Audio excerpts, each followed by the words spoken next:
Test, test, test. Testing, testing, testing. Chat, can you hear me? Can you hear me? I think we're all good. I'm just going to check the volume here. Let me see. It looks like we are good visually. We have the visual, but do we have the audio? You know what I'm saying? Hold on, let me make sure I'm live. Okay, it looks... Wait, it might be too... Okay, really good.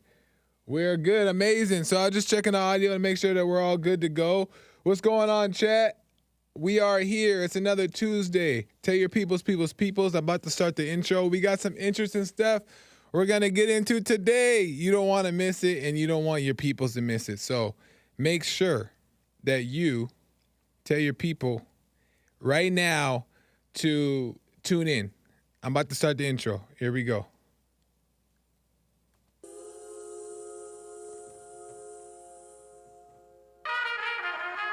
I was.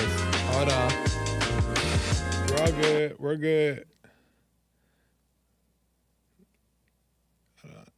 Okay, I want Wirecast preview. Oh, okay, hold on. Okay, let's try this again. We're going to start the intro. Here we go.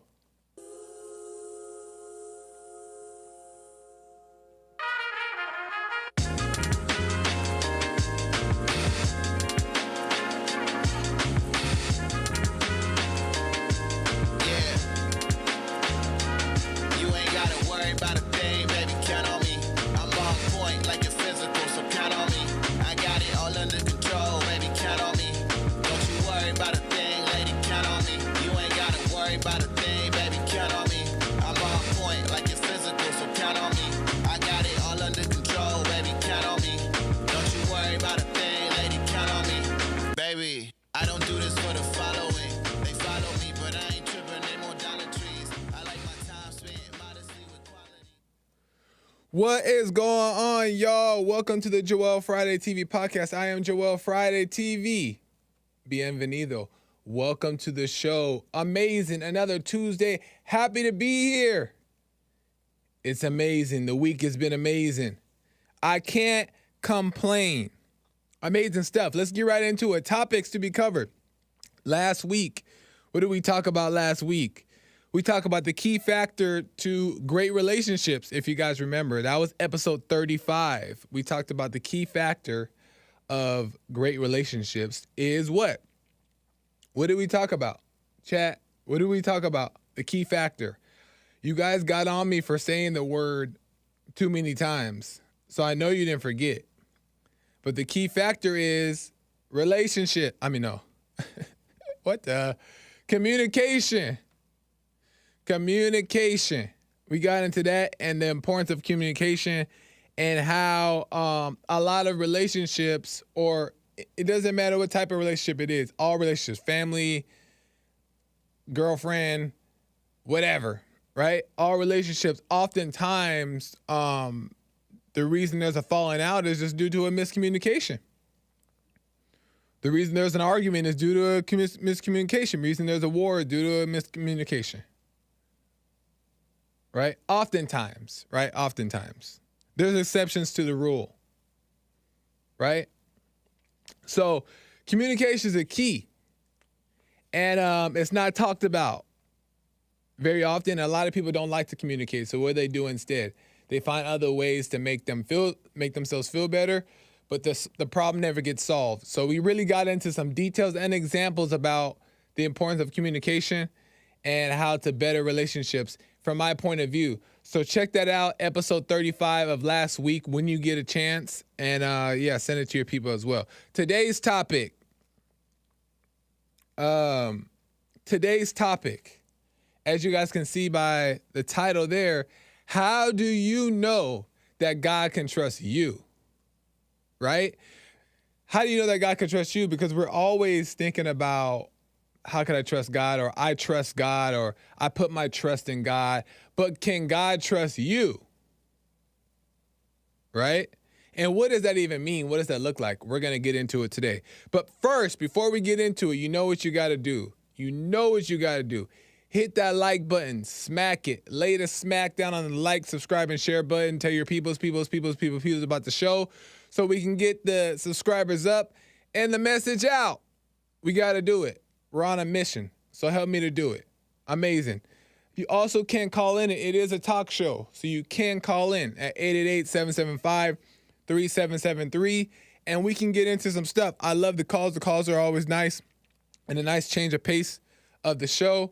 So I appreciate the call. So you can call in and we can fellowship, we can argue, we can do whatever. Talk about your mama, talk about your daddy, whatever you want to do. I'm here for it, all in the name of Jesus. Let's get into it. 888-775-3773. I'm going to shoot my shot with this phone number here, and I'm going to try to throw it on the screen. So getting it on my screen. Oh, I see why. Okay, that's probably not possible. Okay, but that's okay. We'll work on it. 888-775-3773, okay? And you can call in and we can talk. Amazing. Yeah, Nick just reminded me. Yeah, there's no blah, blah, blah. We'll get into that later. But also, guess what, guys? I'm on Buy Me a Coffee now. I had to get with the cool crew. The cool crew is on Buy Me a Coffee, and I went and got on Buy Me a Coffee. But you won't buy me a coffee, you buy me a donut. I changed it from coffee to donut because I don't drink coffee, but I like donuts. I don't really eat donuts that much, but I love a good donut. A maple bar, stop playing. Stop playing. Maple bar and some donut holes, I'm with it. So you can buy a donut on Buy Me a Coffee. I put the link in the chat box there. So you can do that. Or if you want to just support the show, or if you want me just to answer a question because you can't call in or you have a comment, I can answer it live if you send a message through the chat box, the super chat box. I think that's what it's called. You can see it in the chat box there where you can super chat and with your questions or comments, and I will read them live on air. Right? So you can do that. Amazing. The show is growing. So we got to do professional stuff. Yes. So today, I think I covered all the bases. Today, how do you know God can trust you? I was working out, and then it just dawned on me.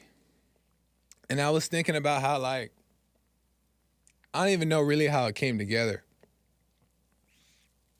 But it just, it dawned on me. And I'm going to give you my perspective. But how do you know God can trust you, right? Like with information that he gives you or wisdom that he gives you, how do you know that you can be trusted? Because, we always ask ourselves, give me more of this, give me more of that. But how do we know that we can be trusted with it? Right? How do we know that we're going to be able to handle it the way God desires for us to handle it? Right? We don't know, but you can know, right? You can know. And I think it's meant for us to know, but how do you know? We're going to get into it. So I'm going to bring some things, some different examples and some different things that's all going to tie into the message, right? So bear with me. And we'll eventually get to the finish line. Okay? What's up, chat? Chat says Joel practicing his Judaism with the hand rubbing. Joel's break dance fighting. Amazing. Joel Donut TV. That's right. Joel eating all them jelly donuts. I don't like the cream filling ones though. It has to be nothing in the middle. It's just the bread. But the maple bar, stop playing. Glazed twist, stop playing. Donut holes, don't play with me. Don't play with me and a donut. But anyway, so How do you know that God can trust you? I think it's important. I want to say this. I think it's important that when it comes to dealing with our issues, right? The issues that we're dealing with. I think that it's important, and this ties into the message. I think that it's important that we deal with our issues in secret, right? Meaning like say if you're homosexual, or let's say it could be anything. We'll just say if you're homosexual. I think that it's common decency to deal with your homosexuality with yourself, meaning like in your own cubicle of life, in your own world, deal with your homosexuality. But when we're out in the public, whether it be homosexuality, whether it be your addictions, quote unquote, that's doesn't exist, the word. But the things that you're dealing with, the things that you're struggling with, you should struggle with them in your own world and not bring them into society with you. Meaning like wear them on your sleeve, right? I don't think it's common decency to wear them like that. I think the best way to go about things and your issues and your problems is deal with them in secret, but in the public, you do your best to be an upstanding citizen.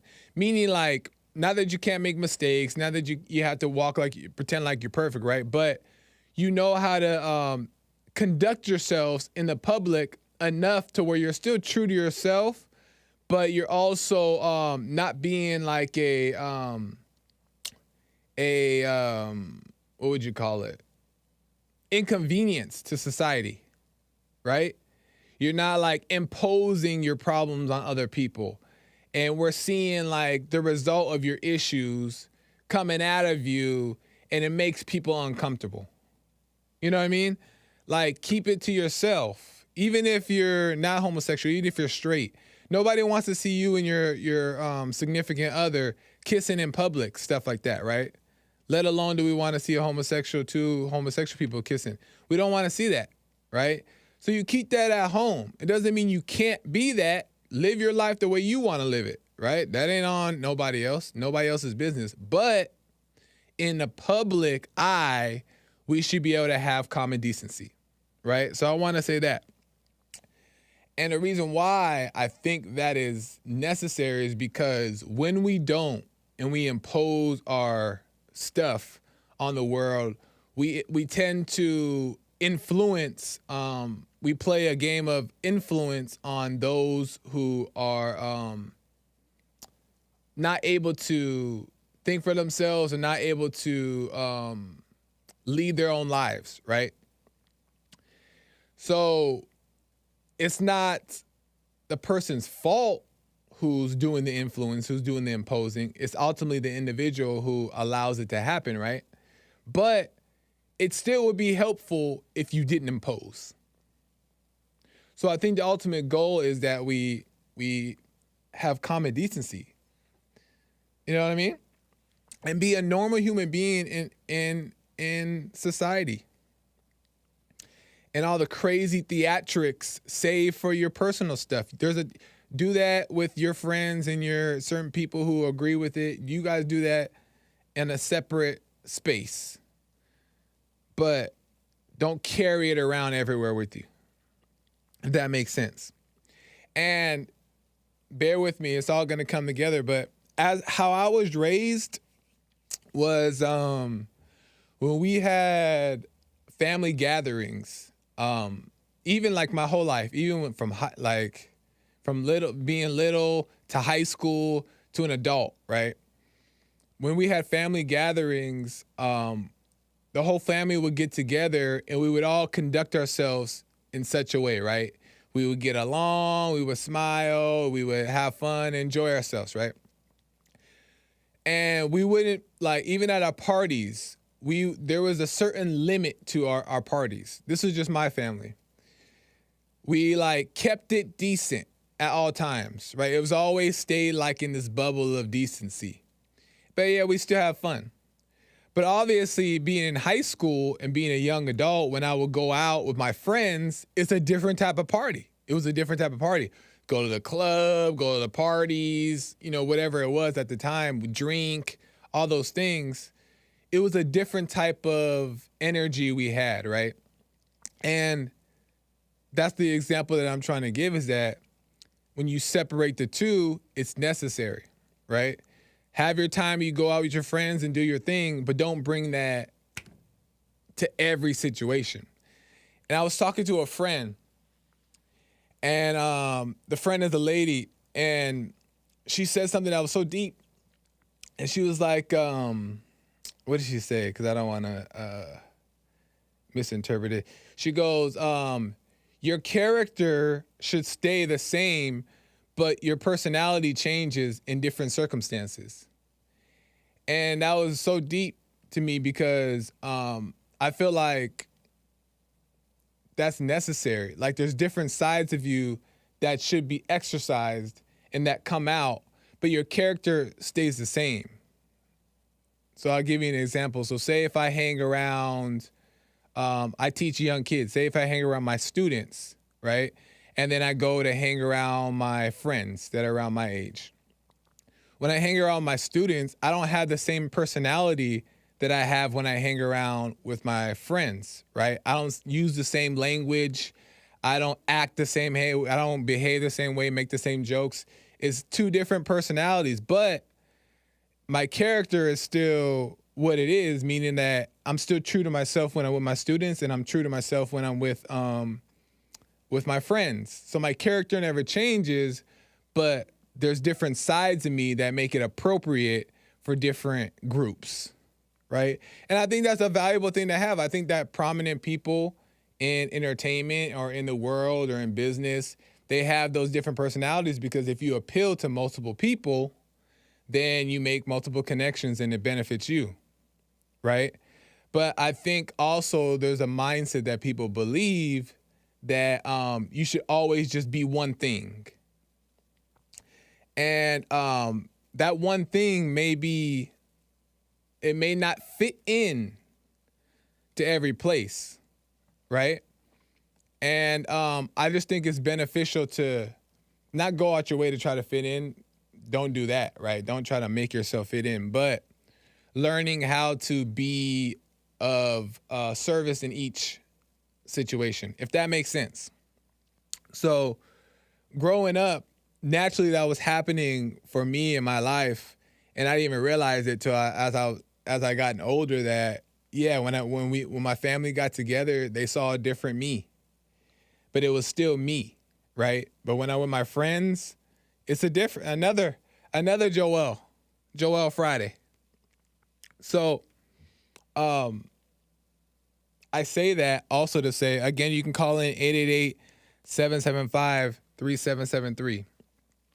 Am I making sense here, chat? Real Mr. Mad says, Joel is the social Charmeleon. Ain't that a Pokemon? Charmeleon. Somebody said nope. Let me see. Who said nope? Doug said nope. Whatever, Doug. I thought Charmeleon was a Pokemon. Joel, did you have too many friends? No, I actually didn't have a lot of friends. Joel and Hake got all the LA ladies going crazy trying to get... What the... I gotta start proofreading these things. Anyway, am I making sense? I wasn't making sense. It's about to all tie together, but I say that to say is that, like,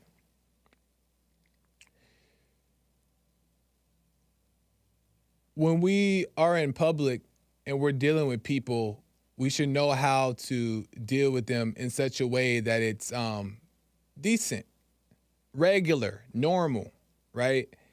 And we'll get along a lot more than trying to make everybody accept who we are. But at the same time, it's necessary to address what's going on, right? To be honest. And there's a time and place for everything, right? There's a time to do certain things. There's a time to say certain things. There's a time to reveal certain things. Time and place for everything. But I think what's also important is that we don't deny what we're dealing with. We don't deny what we have, because there's another extreme, right? People take it to another extreme.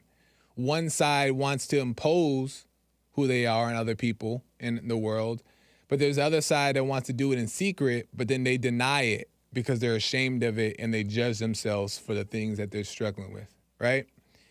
And that's the part that I want to speak to mainly, is that I don't think that we should deny what we're dealing with. And I've talked about this on past episodes, and some of you guys don't like this topic, this type of conversation, and that's okay. But it interests me because I've learned a lot about it, right? And about like being honest with self, and really like, you know, the topic of transparency, vulnerability, all those things. They interest me because I'm learning more and more what they truly mean and what that actually is, right?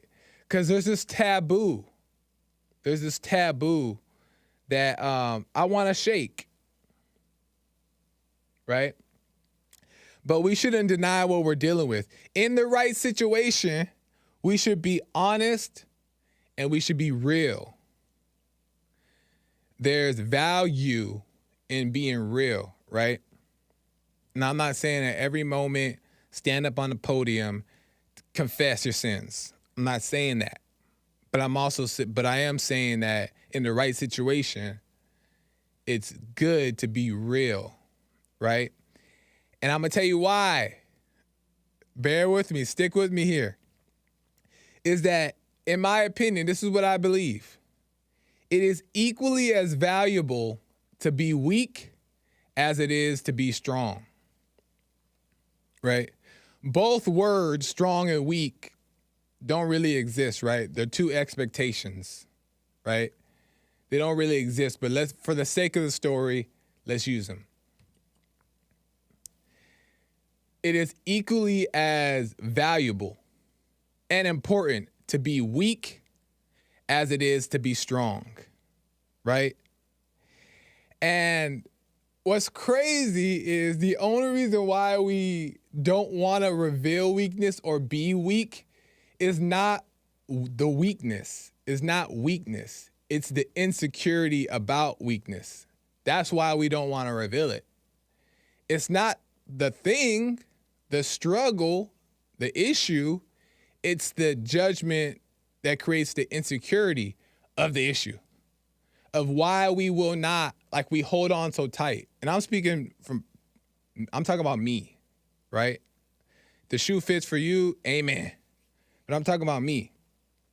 We don't want to do that, right? Because this idea of that, what's going to happen, the results, blah, blah, blah, blah, blah, right?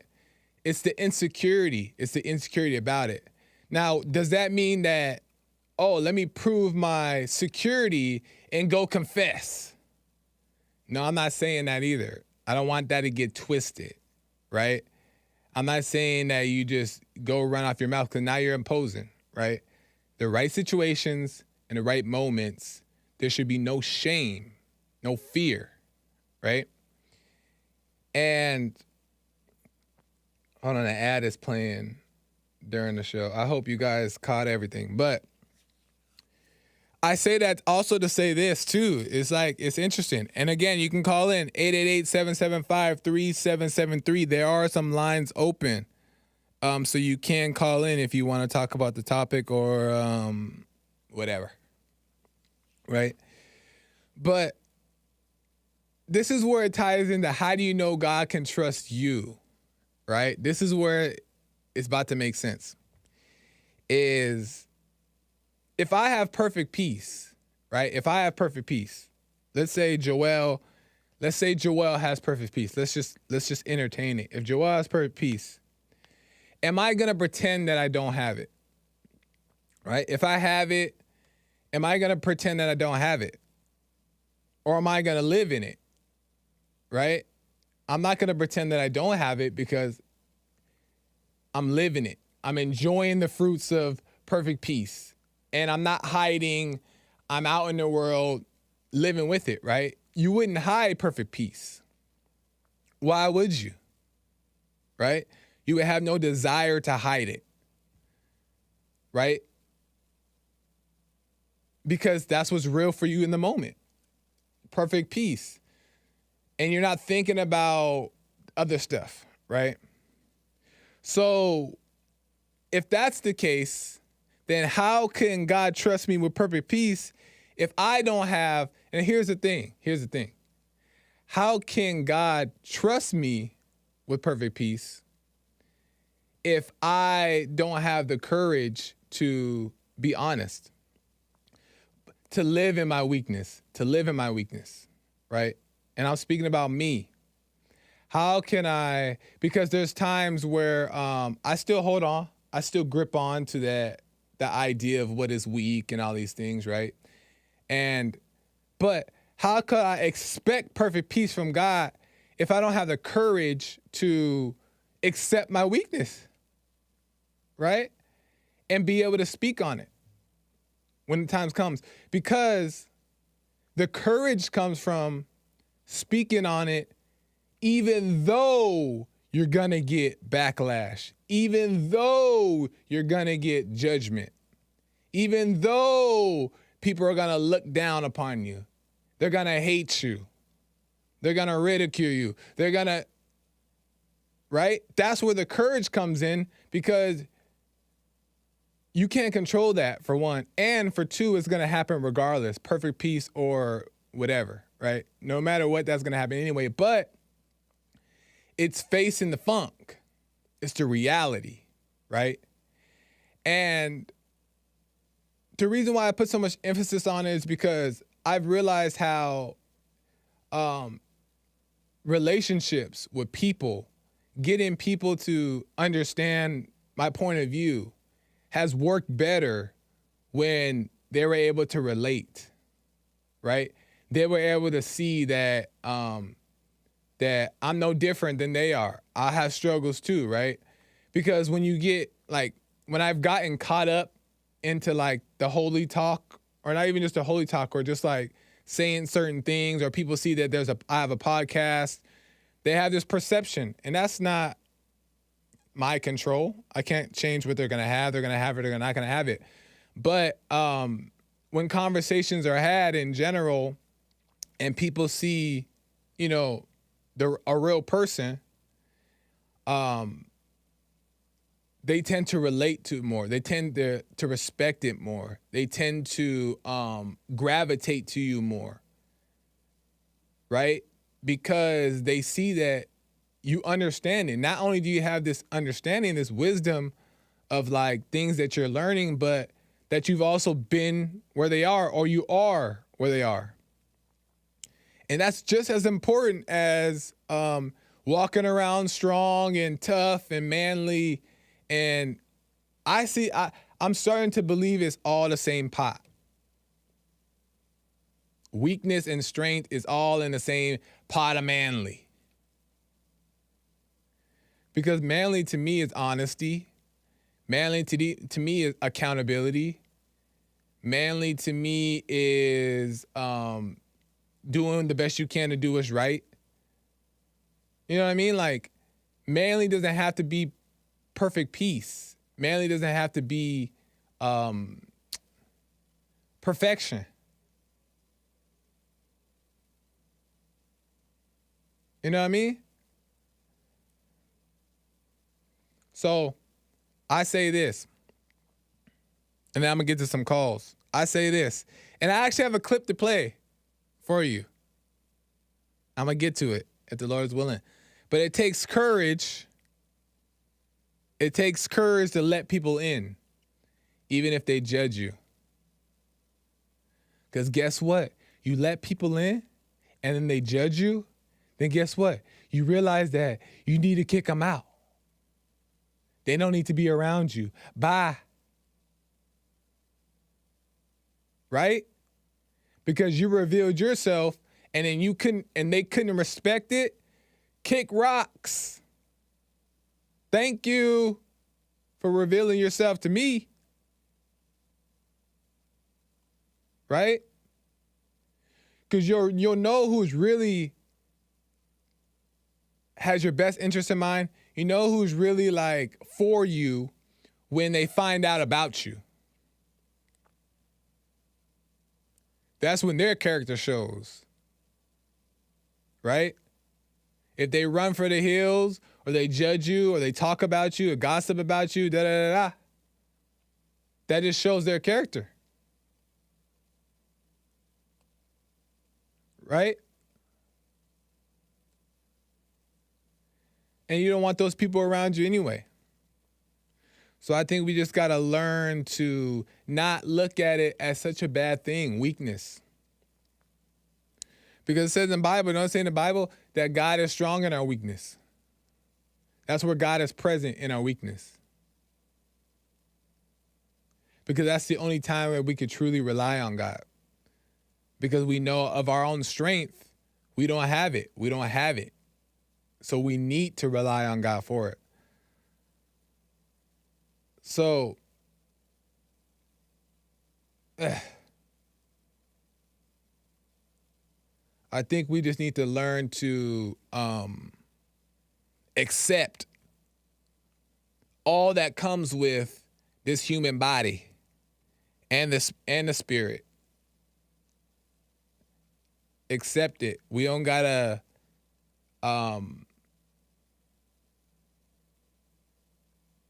act as if we'll never overcome it or pretend that it's natural, but still accept it and not run from it, not try to fight it, none of that stuff. Like surrender. Surrender is the word I'm looking for. Surrender. And just accept that it is what it is. I'm going through these things. I'm going through it. It is what it is. Because 10 times out of 10, everybody else is also going through it. So if they judging you, they crazy. Let me get to some calls real quick. Frederick. Let me get the Frederick out of LA. My friend Frederick. What's going on, Frederick? You're on the show. Welcome. How's it going, Joel? How's it going? Pretty good, man. How are you? Oh, man. Listening to you sound like you're really trying to convince yourself that you're right. But I don't know. That weakness, if people take kindness for weakness, what do you think they're going to take your weakness for? But why do you care about that? It seems like you care about what other people think. No, I'm talking about, they're more practical thoughts. I'm talking about when the physical comes into, I'm talking about the physical, practical, when they know you weak, you become prey. And? So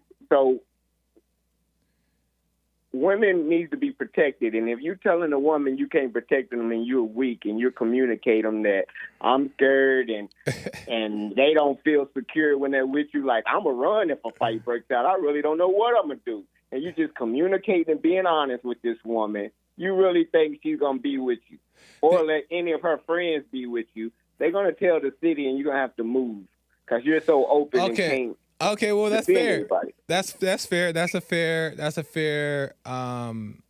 comment about it. Now, but here's the thing. Let's just say I don't say that and I'm quiet about it, but when a fight comes up, I still run. What's the difference? I'm still the same guy.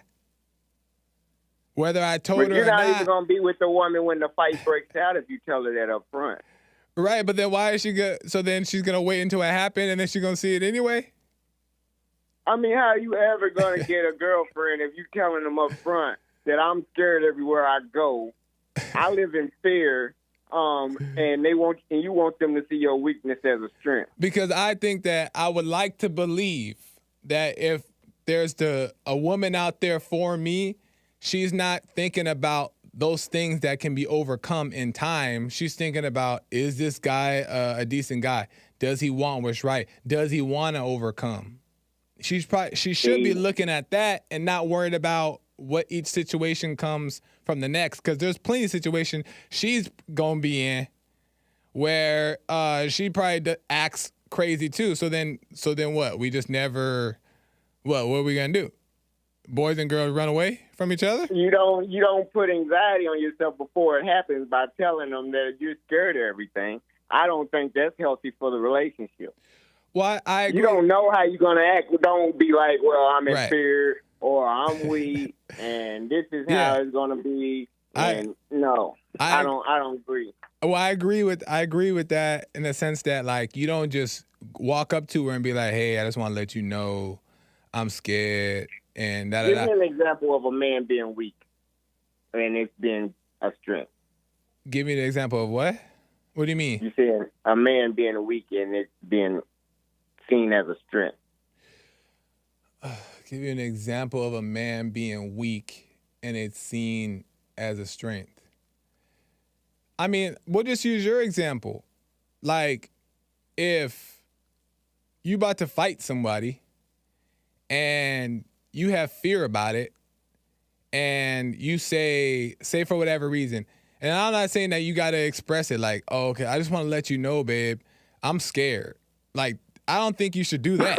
I think that's silly. Why do you need to do that? That makes no sense. You don't need to say that. I don't think you'll ever get into an argument. You're just going to bow. If you're really scared of a person and they know you're scared, you're not going to be like kick rocks.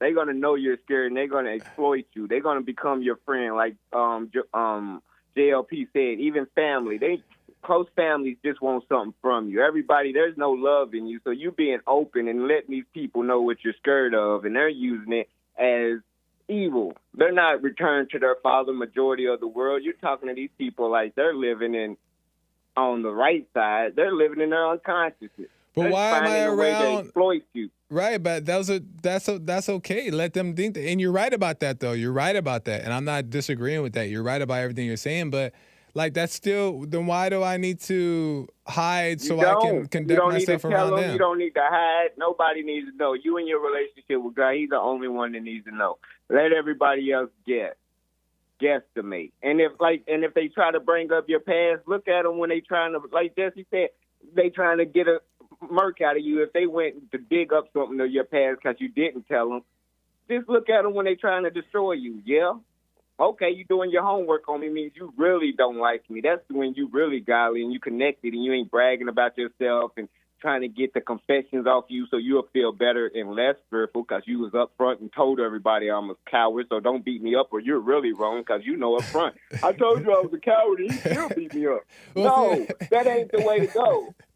Well, because I'm just saying. No, I understand what you're saying. I just want to also say is that it also, like, you have, like, and most of us have this. Most of us have this thing. The majority of men have this thing.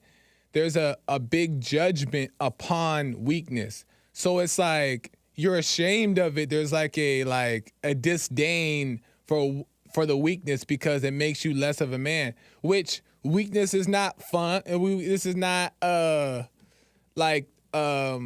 whatever, right? But the reason why we can't accept it or we run from it is because we have a judgment of it being bad. It's not bad or good. It's just a reality. It's just a reality. And who knows what's going to happen when you get into that fight. You could be scared to get in that fight, but you still knock the guy out if it's meant for you to knock him out, right? Because in your weakness, God is strong, whatever the situation is supposed to be. So you can't fight in fear. It's no. I don't know. I got different perspectives. Maybe you're right. I'm gonna let you move the wheels. Right on. I'm gonna call again, but at the same time, this communication and being weak and vulnerable is gonna leave men in a bad position in the future. Well, because when the people who wants to take over have you as workers, you're gonna be opening up, explaining it to them. They want to know your feelings. You're right where they want you. Right, that's feel fine. No way, no judge. The label slave. So what? I'm a Shabba boy slave. Why judge me? But I'm proud of that. But that don't make me weak. Everybody gonna be sheep. Right, but that don't make me weak just because I say that I'm dealing with certain things. Still, don't try to test me. Don't test me. You know what I mean? Don't test like that. Don't make no sense. Like just because I'm saying If it, you that don't mean telling that I'm them weak. you weak, oh, they gonna test you. Okay, well then they'll find out. Yeah, exactly. That's what I'm saying. Let them find out. That's where effing around and finding out come from. You ain't got to explain it. What's understood ain't got to be explained. All right. I appreciate it, Freddie. Thank you, man. It's always good. Yeah, take it easy. All right, man. I like talking with Frederick, though, because it's fun, right? It's a nice, like, headbutt in a good way. In a competitive way. And yeah, like I said last week, it either makes you sharper or it makes you learn something new. Let me take another call. Do what time? I had time. Should I take another call, chat? I'm gonna take another call. And then I'm gonna get to that clip. I'm gonna take a call, and then if the Lord is willing, I'm gonna get to the clip. Because the clip is important. Let me go to Brian out of North Carolina. Brian, welcome to the show. You're on the air. What's going on, Joel? How you doing? What's up, man? How are you? Another day, all is well. Right on. The topic is a good one. Right on. You started off by talking about how it's important in communicating with other people in the outside world and not coming off too strong in what you are aware of and things like that. And then you mentioned, I guess in a sense, not frowning upon being weak. Right. And it reminded me of a conversation I had with a guy I've known for a while the other day. He made a post and he said, let's normalize being vulnerable. And okay. I wanted to ask you, do you think that vulnerable and being weak are synonymous? Vulnerable and being weak. In my opinion, I don't think weak in general is real. I don't think that exists. You know what I mean? And vulnerability is not weak. I don't see that as weakness. I think these are just things that we deal with, and they're just our reality. That's just what it is. And when we call it weak, there's nothing wrong with having terms that we use to define certain things, but it's the judgment, it's the judgment attached to it that becomes a problem. If I look at vulnerability as weak, then I'm looking at it as insecurity and all these things that are just not true. And at least in my opinion, I don't believe that to be true. I think that is a strength. I think that is a normal thing. So I just not into denying what's actually going on because I just feel like it's a lie. There's a time to not say things. There's a time to shut up and not reveal things because, sometimes it is unnecessary. And it even says in the Bible to speak wisely in the right moments. But, I just don't see it as weakness, if that makes sense. Yeah, it does. I think I'm starting to understand what you mean now because Yeah, what do you think? What's your opinion about it? Well, when I hear weakness, when I think about weakness within myself or with me, right? I'll just talk about me. When I think about weakness with me, I already know that that's not me. Right. And so I don't know. Good point. I mean, it kind of stops right there, right? And the same thing with being strong. That's not me. Right. I would like to say it is me, but it's not me. I know it's not me because I know that I feel weak and I feel strong, and neither one I won't identify with weak. Right. So I'm not going to identify with strong. That's a good point. And I'll go ahead. Just when it comes to dealing with other people, though, the word weak and vulnerable, I think are just like they kind of hinder communication, Right. And in what way, though? In what way? What do you mean by they hinder communication? In the way that most people identify with that. Most people will, if I point out a weakness or what I would call a weakness, then most people will identify with that, or they'll identify the opposite of that. Instead of just saying that's not me, they'll be like, oh, that's, I'm this and that or whatever. Right, and now that I pointed it out, now it's a problem. Yeah. But I understand. Yeah. I understand what they mean by that because, like my friend said, he said, let's normalize vulnerability. And I said that, I asked him, I said, would God want you to be vulnerable? And, he didn't really answer it directly. He kind of went roundabout. But in him going roundabout, I understood what he was actually trying to say, which really wasn't to, be vulnerable in the sense that I think of the word. Yeah. I think what he was really saying was just to be honest. Yeah. Yeah. Which is plain and simple. Sometimes being honest may feel like vulnerability. Yeah. Yeah. But it just is what it is. It's the truth, and the truth is not. The truth is not vulnerable at all. The truth is freeing. It's empowering. It's a whole bunch of things that's the opposite of weak and vulnerable. See, that's my point that I'm trying to make right there that you just said, Brian, is that like it's not about the word vulnerable, it's not about the word weak, it's not about the word strength, it's about the truth, right? And the truth is that I may be dealing with this thing, right? And that's just the truth. So when I'm saying reveal it, I'm saying not being ashamed of the truth that's where you are. Now, you said it also perfectly as well that it's not you, it's the not you, right? It's a not you. So say the things that you would deem as weakness are the not you anyway. So if it's a not you, that's even further gives you a reason not to be afraid to talk about it, right? Because most people, I don't know everybody in the world, right? But most people are dealing with the not you, right? So why do I have to hide my not you so I'm not judged by you judging my not me? You know what I mean? It got a little confusing. I know. I confused myself for a second. I think I understand what you mean, though. Yeah, but you're right. I understand what you mean. Yeah, you're right in the sense that, I mean, to me, I see the word vulnerability.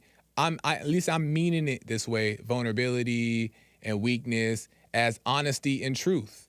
I see it that way. Somebody may want to use different words, but to me, it just means the same thing. Yeah, I'm being honest. Why don't you use those words then? Because to me, it's just another word. Now, eventually, who knows, that word may become, sound like vulnerable. You know what I mean? Like, those are words to you and I right now in this moment. Honesty sounds a little stronger than vulnerability, but it's just a word that we give meaning to. Gay used to be happy. People used to use the word gay back in the day, and they meant it in a happy way. Now the word has been changed, and now we see gay as homosexual, right? So it's like, you know what I mean? Like, there's no point in trying to change the word and just change your intention about it, and who cares how people perceive it. Well, so that's just my point. Yeah. Okay, I understand that. But what? You still feel it? I wouldn't.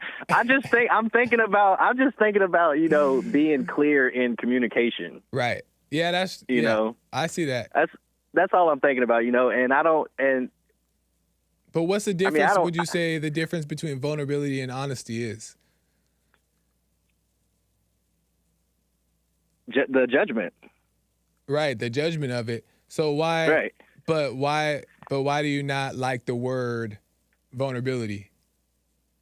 Well, I didn't say I didn't like the word vulnerability. Yeah. I just wouldn't be promoting. I wouldn't be promoting vulnerability. I get it. Because at the same time, in the sense of, at the same time, if I walk around using the word gay, right, people will get the wrong impression. If I'm saying I mean happy, if I'm trying to explain that I'm happy, but I walk around using the word gay, people will interpret it the wrong way. I get the point. I get what you mean about it. And the other thing is too is like the word vulnerability in my mind I connect that word to a lack of awareness. Okay. And that's just not what you want. You don't want to have the lack. You want to be aware, and a vulnerable person is not aware. They're just not aware. Interesting. And You know, I never thought of it in that way. I think, see, everybody kind of has their own attachment to it. So people just have to use the language that they see to fit and hopefully explain it well enough to where it makes sense. But I appreciate the call, Brian. I thank you for sure. I just got to move on. I'm trying to get to this clip. But call me again. It's a great conversation, man. Handle your business, bro. I wish you well. Thank you. Thank you, man. All right, bye-bye. I hope that makes sense. I want to get to this clip really quick before I end. But Brian makes some great points. So did Frederick. And yeah, it's always good conversation. So let me get to this clip, right? Because what's important is that I really break down what this is. Hold on, let me make sure this is good. Let's do this clip. Check this out. It's a clip from blah, blah, blah. Just watch it. He is pure evil, but you'd never know it by looking at him. I had these obsessive desires and thoughts wanting to control them. I always knew that it was wrong, but it was almost addictive. It was almost a surge of energy. There was no time when you would see them and say, "What have I done?" There were times, but the compulsive obsession with doing what I was doing overpowered any feelings of revulsion. I felt so hopelessly evil and perverted that... Did you like feeling evil? No, I didn't, but I had tried to overcome the thoughts, and it worked for a while, but eventually I gave in. While Jeffrey Dahmer may say things today that make it seem like he understands what went on in his mind, he does not. I was dead set on going with this compulsion. It was the only thing that gave me any satisfaction. To this day, I don't know what started it.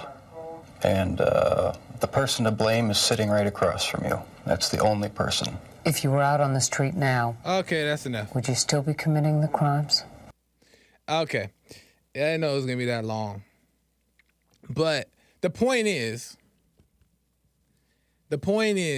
that what's happening in this video right here, we're seeing Jeffrey Dahmer, right? We're seeing Jeffrey Dahmer. What do you call him? The murderer, the serial killer. Like, what is he known as? He's known as all these things, right? And what do we do? What does the mind make us do? Demonize, right? Demonize this man, right? We've known him as this scary, monstrous person. That there's nobody like Jeffrey Dahmer. He's the top tier murderer. But when we hear him on air explain what he's feeling, what he went through, where his mindset was, doesn't that give you a little bit more insight and understanding of how that happened? To me, it does. It makes him more human. It gives me context to realize that, wow, I understand why he had that certain thought, because I see how maybe not in that way, thoughts also try to attack me and make me do things. Wow, maybe he had a problem. His upbringing was horrible. It gives you context to realize, wow, he's not so different. He's actually a normal human being that just lost the battle to the thoughts. His vulnerability, whatever you want to call it, honesty, vulnerability, truth, whatever. His openness, his transparency is what allowed us to have a better perspective on what was going on with him. The battle is not against flesh and blood. It's the spirits of principalities that are unseen. It's a spiritual battle. It's not against flesh and blood. That's your brother who's dealing with most of the same issues you're dealing with, just on a larger scale. But we wouldn't have known if he didn't express it. So anyway, that's my message. Hope it makes sense. I got to end because the American Anchor Baby is coming in right now. You don't want to miss his show. It's a great show. And you want to follow me across all platforms across the board, Joel Friday TV, The Gifted of Dance. We got some stuff coming. You don't want to miss out. So make sure you tune in. Amazing. I got to end. I'm going to try to get it right this time. And until next time, see you later. Bye.